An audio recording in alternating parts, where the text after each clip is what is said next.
Hello, I'm Jonathan Mock, and I'm going to talk about the effects of the COVID-19 pandemic on the United States of America, the nation, and our local communities. Mine, which is Longview. So, the first question I'm going to answer, seek to at least, is how has the COVID-19 pandemic disrupted life in America? Now, we may think of a variety of things whenever we think of this. First, we might think of unemployment. Many businesses have had to close down. You drive to a restaurant to pick up your food, and you may see a lot of new faces because a lot of people have been laid off. The entertainment industry suffers because they can't record anything. Sports, that's not going to happen. You can't social distance in football. Well, I guess if you throw a Hail Mary. But even then, you've got the offensive line and the defensive line. They're pretty pointless if they're 6 feet apart. So to ensure the safety of everyone, sports are off the menu. Also off the menu is meat. The coronavirus pandemic has resulted in slaughterhouses having to shut down or lower their staff sizes, not their staffs. That would be strange. It has resulted in a lot of meat not being able to be prepared for the grocery markets and for restaurants. That's why we see a spike in the meat prices nowadays. Steak used to cost a reasonable amount, but now it costs 5 times as much. You can spend $40 on a steak just because there's so little of it. So little of it being prepared. And of all issues we are currently facing, perhaps the biggest is the quarantine. Or, as they like to call it, shelter in place, because that's friendlier. It reminds everyone of high school. So, this shelter in place, or quarantine, is basically, right now, where I am, in my room. No one goes anywhere. Everyone tries to stay at home as much as they possibly can. If you have to go to the doctor, you go to the doctor. If you need to pick up food, go pick up food. But if you need to get a haircut, you cannot get a haircut. Because no haircut places are open, first of all. But also because you can be arrested. And you can get fined. And you can go to jail if you try. For haircuts. So, we think of all of these issues whenever we think of how has American life been disrupted. But what about the community? What does it mean to you and to me and our relationship whenever we are isolated like this? So, what it means to flourish. What does it mean to flourish? Is it simply just consume? Is it to have as much as you could possibly want? Most people, whenever they're thinking, very rare nowadays. Most people, when they're thinking, are going to say it's relationships, because they know that's the right answer. But do they really understand what that means? Relationships, the bonds you have with other people. So, it's the day-to-day conversations, it's the work you do with them, it's the time you spend with them, it's living with them, it's loving them, it's caring about them and being cared about and being lived with and being loved. That's what it means to flourish. It means to enjoy the fruits of what God has given us. But what has isolation done to that? Well, isolation has shown us, forced us to keep our doors closed, to keep neighbors away, to not go out into the city and to talk to people, to avoid any unnecessary fraternization. The only people we can associate with are family. And if we ever go out in public, we're wearing masks, we're covering our faces, we're removing the ability to convey the full expression of conversation, keep gloves on, no touching people. We're removing physical contact, which is an essential part of God's given way for us to communicate with one another.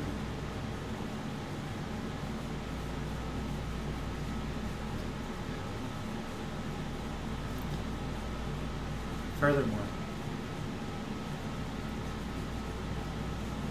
let's take a minute to think about how these changes have also revealed something about our society. For example, what really matters to us? You think you might be seeing people running in secret, trying to get food to people who don't have food, that they know they don't have food. You think you might be seeing these altruistic motivations in people, like, you know what, I'm going to buy 3 sets of toilet paper, not for myself, but so that other people can have it that couldn't afford it or didn't make it to the store in time. Where's that? As I mentioned earlier, the meat prices are going up. What does that really mean? It means that the rich will get to buy meat, and the poor will have to pay even more. And so, where does that meat go? Well, it doesn't go on the table of the poor man. And we don't want it to. Because if it does, it means we don't get any. So when we go to the store, we try to buy as much of everything as possible. Self-preservation has become a reality. It is something that we want to hide because we know it's not nice to look at. We know it's incriminating. But it's evident whenever Walmart and other stores have to start enforcing item limits on you. The fact that people would try to hoard so much. It's not about getting through it together.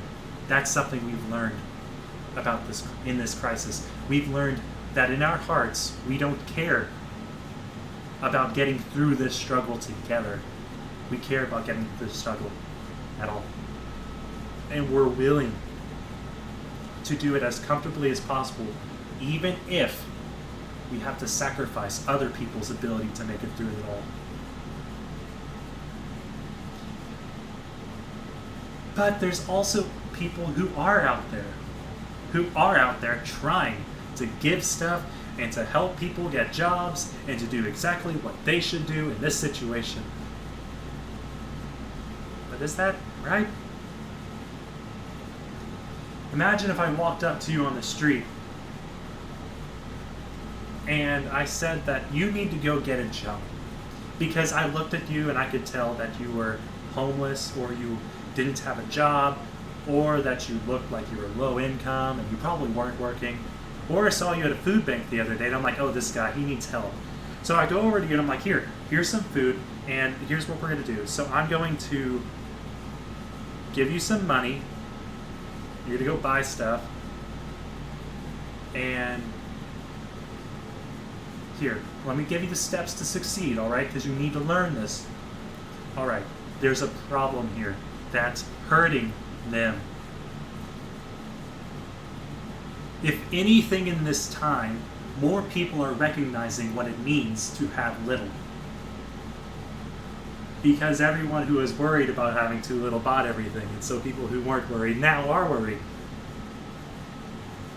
So we have a greater grasp of what it means to lack, but we also recognize that it's different than we thought it was. Because we still have social worth. We still have this meaning, this purpose, this belief that we're important, the middle class.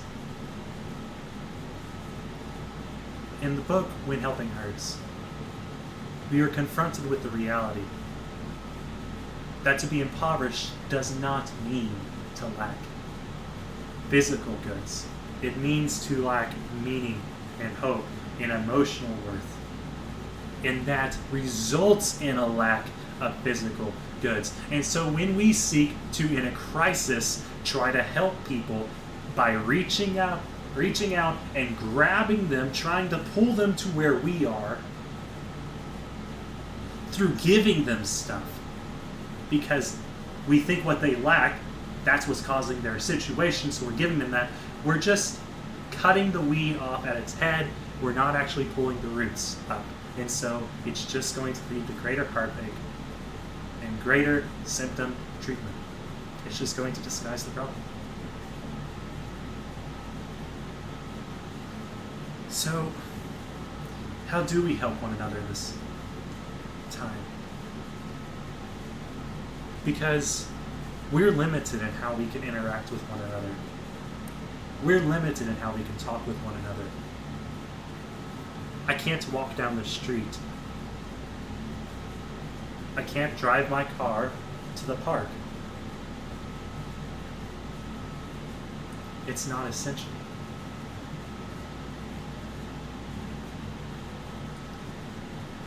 But there is something that we can do. But we'll get to that in a minute.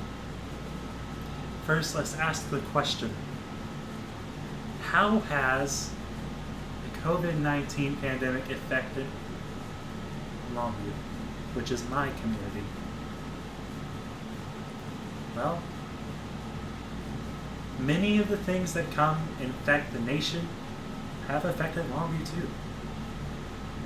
I mean, shelter in place has been a little bit more strict in Longview than other places, but also less strict.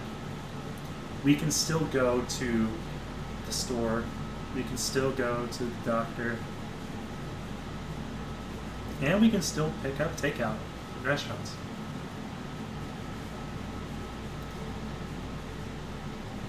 In Longview, many of the services have reopened. Playgrounds are open now, and the library is open on certain modified hours and schedules, of course, which is good because that is a place of meeting. That's a place of engagement with something other than yourself, which is something that we miss in this time of isolation.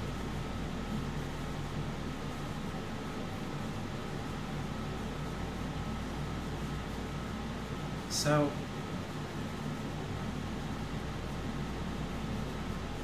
how can we help one another this time?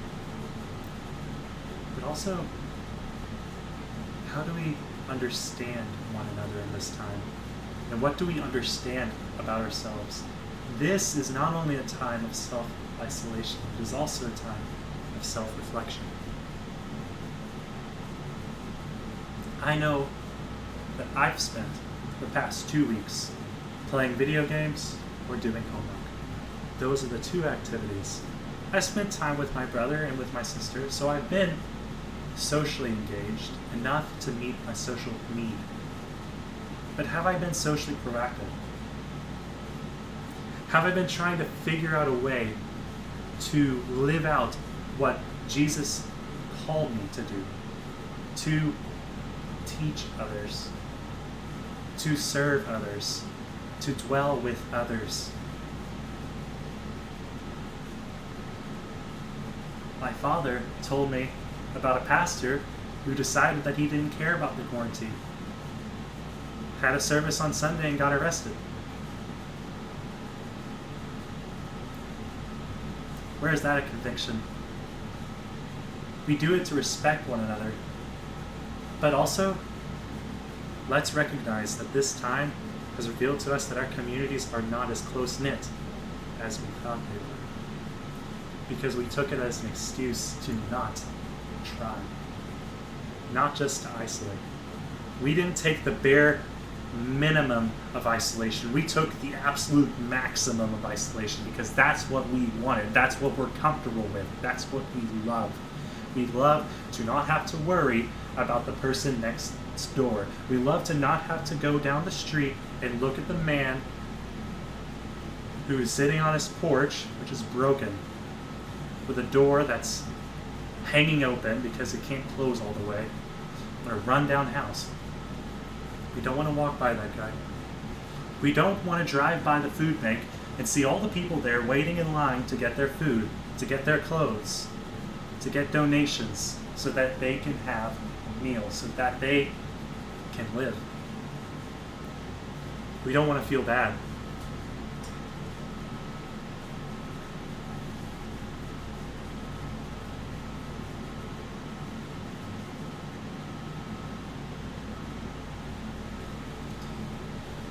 course, we can pray and we can serve. We can serve in some capacity. I, for one, recognize the opportunity to serve by helping my brother and sister, my mother and father, by teaching my brother and sister, because after all, school's not going on right now, at least not significantly. My brother has one sheet of homework per week, and it is the most menial thing you could ever expect. So taking time to spend with them, of helping others succeed, of helping others, of doing it for God as well as for me, as well as for them, but also learning about them. You see, that's one of the most important parts of community development. It's recognizing that other people have talents too.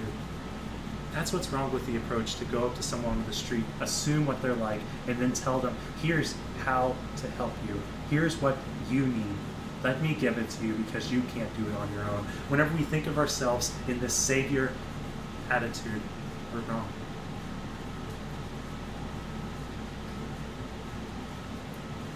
Another note, because it's important to think about this during this time of self-isolation, is that we're stuck at home with our families. And that's going to spring up more conflict. Why? Well, stress and increased time with each other. It's not that we're bad people. It's just that that's what happens. That's life. We disagree on things. So how do we resolve conflict in this time? Well, firstly, we need to recognize that the other person's perspective is just as valid as ours. We need to be willing to listen to them.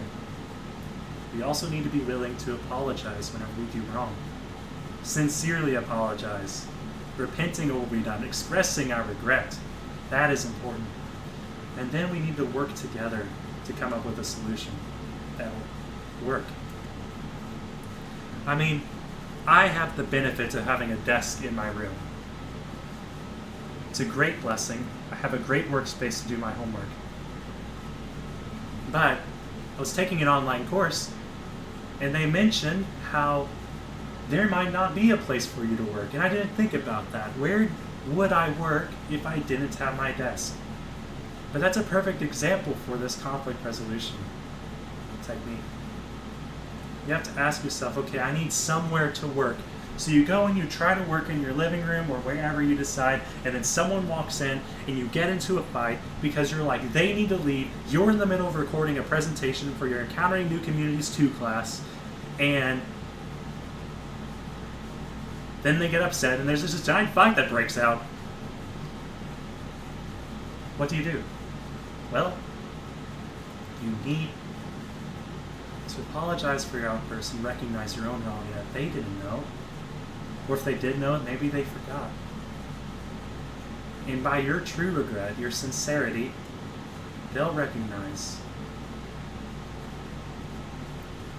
that you do mean it. And they might even apologize. And then together you could work on a solution. Have in this time of this pandemic an increased patience for one another. That's essential. And lastly, before we run out of time, we're at home, which means we're surrounded with people of the same color. And it's easy for us to forget that.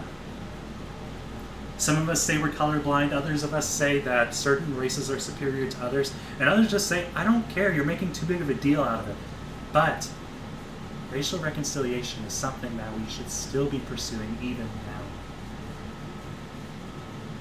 In this time, pandemic, the last thing we need to be doing is telling jokes about how many black people it takes to screw in a light bulb,